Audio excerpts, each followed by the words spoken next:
रिमझिम की कहानी में अब समीर की सौतेली माँ ऐसी चाल चलने वाली है जो मोहिनी का दिल दहला देगा। जी हाँ दोस्तों, कहानी में आप लोग देख रहे हैं कि समीरा की सौतेली माँ ने समीर को ऐसा फंसा दिया है कि समीर को मजबूरी में समीर की सौतेली माँ के साथ जाना पड़ेगा दोस्तों, जो मोहिनी बिल्कुल भी नहीं चाहती है।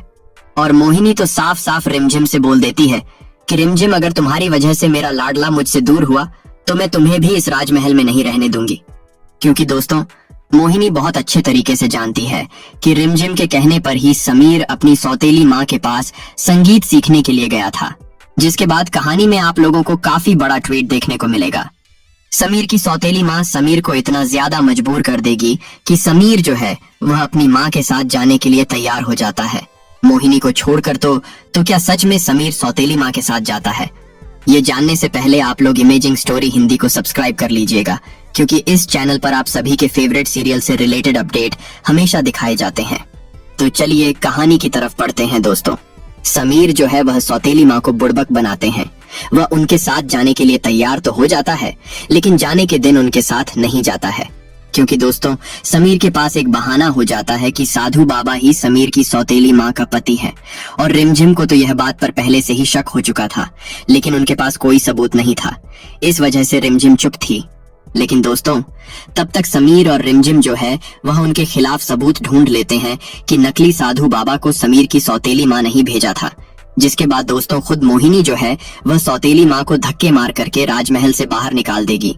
समीर को जाना तो दूर, वह खुद भी राजमहल से सही सलामत नहीं निकल पाएगी। लेकिन अभी फिलहाल कहानी में जब समीर उनके साथ जाने के लिए बोलता है तो मोहिनी की हालत काफी ज्यादा खराब हो जाती है, क्योंकि मोहिनी नहीं चाहती है कि समीर उनसे दूर हो। तो आइए जानते हैं आगे की कहानी। लेकिन समीर की जो सौतेली माँ है साधना, वह चाल पर चाल खेलेगी। तो आइए जानते हैं आगे की कहानी। रिमझिम की कहानी में अब एक ऐसा जबरदस्त मोड़ आने वाला है जो समीर, रिमझिम और मोहिनी की पूरी जिंदगी बदल देगा। इस बार साधना देवी ऐसी चाल चलने वाली है जिससे महल का माहौल पूरी तरह बदल जाएगा। कहानी की शुरुआत तब होती है जब साधना देवी मोहिनी से कहती हैं कि आखिरकार समीर ने साबित कर दिया कि वह किसी से कम नहीं है। लेकिन यह बात सुनते ही मोहिनी अपना आपा खो बैठती है और साधना देवी का अपमान करने लगती है। साधना देवी उसी समय फैसला कर लेती हैं कि अब वह मोहिनी का घमंड तोड़कर रहेंगी और उससे उसकी सबसे बड़ी खुशी छीन लेंगी। साधना देवी अच्छी तरह समझ जाती है कि मोहिनी की सबसे बड़ी कमजोरी समीर है। वह जानती है कि मोहिनी समीर के बिना एक पल भी नहीं रह सकती, इसीलिए वह सीधे महल पहुंचती है। समीर अपने गुरु का सम्मान करते हुए उनका स्वागत करता है और कहता है कि उनकी वजह से ही वह इतना अच्छा गाना सीख पाया है। वह भावुक होकर गुरु दक्षिणा देने का वचन भी दे देता है। तभी साधना देवी अपनी गुरु दक्षिणा मांगते हुए कहती हैं कि अब समीर को उनके साथ महल छोड़कर चलना होगा। ये सुनते ही पूरे परिवार के होश उड़ जाते हैं। मोहिनी तुरंत साधना देवी का विरोध करती है और कहती है कि वह समीर को उससे अलग नहीं कर सकती। लेकिन साधना देवी समीर को उसके वचन की याद दिलाती है। समीर भी अपने शब्दों से पीछे हटना नहीं चाहता और कह देता है कि वह अपने गुरु का आदेश जरूर मानेगा। तभी रिमझिम आगे आती है और साफ शब्दों में कहती है कि अगर समीर महल छोड़कर जाएगा तो वह भी उसके साथ जाएगी। वह अपने पति को अकेला छोड़ने से साफ इनकार कर देती है। समीर उसे रोकने की कोशिश करता है, लेकिन रिमझिम कह देती है कि अगर उसे साथ नहीं ले जाया गया तो वह अपनी जान तक दे देगी। आखिरकार समीर को उसकी बात माननी पड़ती है। जब साधना देवी समीर और रिमझिम को लेकर जाने लगती है तो मोहिनी टूट जाती है। वह रोते हुए साधना देवी के सामने हाथ जोड़ लेती है और कहती है कि उससे समीर को दूर मत करो, वह उसके बिना जी नहीं पाएगी। मोहिनी की हालत देखकर समीर भी भावुक हो जाता है और साधना देवी से अनुरोध करता है कि अगर संभव हो तो वह महल में ही रह जाए। काफी सोचने के बाद साधना देवी महल में रुकने के लिए तैयार हो जाती हैं। लेकिन अब उनके मन में केवल एक ही लक्ष्य होता है। मोहिनी का असली चेहरा सबके सामने आने लगता है, क्योंकि महल में रहते हुए साधना देवी धीरे धीरे पुराने राज तलाशने लगती हैं। उन्हें पता चलता है कि समीर और रिमझिम की शादी के पीछे भी मोहिनी का बड़ा हाथ था। पहले तो उन्हें इस बात पर विश्वास नहीं होता, लेकिन जब वह और जानकारी जुटाती है तो उन्हें पता चलता है कि इस पूरे मामले की सच्चाई केवल अमायरा बता सकती है। इसके बाद साधना देवी जेल जाकर अमायरा से मिलती हैं। अमायरा सारी सच्चाई स्वीकार कर लेती है। वह बताती है कि समीर और रिमझिम की शादी करवाने का विचार मोहिनी का ही था और वह खुद भी उस साजिश में शामिल थी। इतना ही नहीं, साधना देवी चुपके से अमायरा का वीडियो भी रिकॉर्ड कर लेती हैं।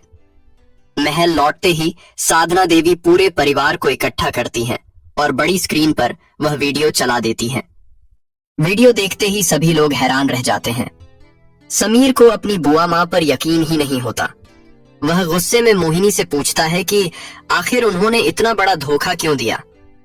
मोहिनी अपने बचाव में कहती है कि उसने जो कुछ किया समीर की भलाई के लिए किया था, लेकिन इस बार समीर उसकी एक भी बात मानने को तैयार नहीं होता। वह मोहिनी से बात करना तक बंद कर देता है। अब मोहिनी समझ जाती है कि अगर साधना देवी महल में रही तो उसकी हर साजिश सामने आ जाएगी। इसलिए वह कुछ गुंडों को पैसे देकर साधना देवी की हत्या की योजना बनाती है। रात के समय गुंडे महल में घुस जाते हैं, लेकिन किस्मत से समीर और रिमझिम उन्हें देख लेते हैं। दोनों मिलकर गुंडों को पकड़ लेते हैं। डर के मारे गुंडे सच बता देते हैं कि उन्हें मोहिनी ने भेजा था। ये सुनकर समीर पूरी तरह टूट जाता है। उसे यकीन ही नहीं होता कि उसकी अपनी बुआ माँ किसी की जान लेने की कोशिश कर सकती है। इसके बाद समीर मोहिनी से साफ कह देता है कि अब उसे महल छोड़ना होगा। मोहिनी बहुत रोती है, माफी मांगती है, लेकिन समीर इस बार अपना फैसला नहीं बदलता। मजबूर होकर मोहिनी महल छोड़ देती है, मगर जाते जाते वह बदला लेने की कसम खा लेती है। बाहर निकलते ही वह फिर से अपने गुंडों को साधना देवी को खत्म करने का आदेश देती है, लेकिन इस बार हमला साधना देवी पर नहीं, रिमझिम पर भारी पड़ जाता है। साधना देवी को बचाते हुए रिमझिम के सिर पर गंभीर चोट लग जाती है और वह बेहोश हो जाती है। अस्पताल में डॉक्टर बताते हैं कि चोट की वजह से रिमझिम अपनी याददाश्त खो चुकी है। उसे समीर तक याद नहीं रहता। समीर उसे पुरानी तस्वीरें दिखाता है, शादी की यादें ताजा कराने की कोशिश करता है, लेकिन सब बेकार साबित होता है। रिमझिम उसे एक अजनबी की तरह देखने लगती है। डॉक्टर सलाह देते हैं कि अगर उसे उसकी पुरानी यादों से जुड़े पल दोबारा दिखाए जाएं, तो शायद उसकी याददाश्त लौट सकती है। इसी उम्मीद में समीर फिर से शादी जैसा माहौल तैयार करता है और रिमझिम को दुल्हन बनाकर मंडप तक लाता है। उधर मोहिनी अपनी सजा पूरी करके 1 साल बाद जेल से बाहर आती है। समीर उसे सम्मान के साथ अपनाना चाहता है, लेकिन मोहिनी का दिल पूरी तरह बदल चुका होता है। वह समीर पर ही अपना जीवन बर्बाद करने का आरोप लगाती है और बदला लेने की कसम खा लेती है। महल में वापस आते ही वह समीर और रिमझिम के बीच गलत फहमियां पैदा करने लगती है।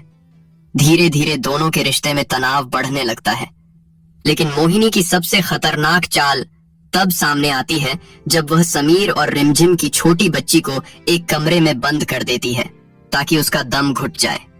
समीर और रिमझिम समय रहते अपनी बच्ची को बचा लेते हैं, लेकिन अब समीर को पूरा यकीन हो जाता है कि कोई जानबूझकर उसके परिवार को नुकसान पहुंचा रहा है। वह महल के सीसीटीवी कैमरों की रिकॉर्डिंग चेक करता है और उसमें साफ दिखाई देता है कि यह सब मोहिनी ने किया है। सबूत हाथ लगते ही समीर पूरे परिवार को रिकॉर्डिंग दिखाता है। इस बार किसी के पास मोहिनी का बचाव करने के लिए कोई शब्द नहीं बचते। समीर तुरंत पुलिस को बुला लेता है। पुलिस सबूत देखने के बाद मोहिनी को बच्ची की जान लेने की कोशिश के आरोप में गिरफ्तार कर लेती है। हथकड़ी लगते समय भी मोहिनी समीर को धमकी देती है कि चाहे उसे कितनी ही बार जेल भेज दिया जाए, वह हर बार लौटेगी और उसकी जिंदगी को बर्बाद करके ही दम लेगी। समीर भी साफ कह देता है कि अब वह अपनी पत्नी और बच्ची की सुरक्षा के लिए किसी भी हद तक जाएगा। अब कहानी यहीं से और भी ज्यादा रोमांचक होने वाली है। क्या मोहिनी एक बार फिर किसी नई चाल के साथ लौटेगी? क्या समीर और रिमझिम अपने परिवार को सुरक्षित रख पाएंगे? क्या दोनों का रिश्ता पहले की तरह मजबूत रहेगा या फिर नई मुश्किलें उनकी जिंदगी में फिर तूफान लेकर आएंगी? आने वाले एपिसोड में कई ऐसे चौंकाने वाले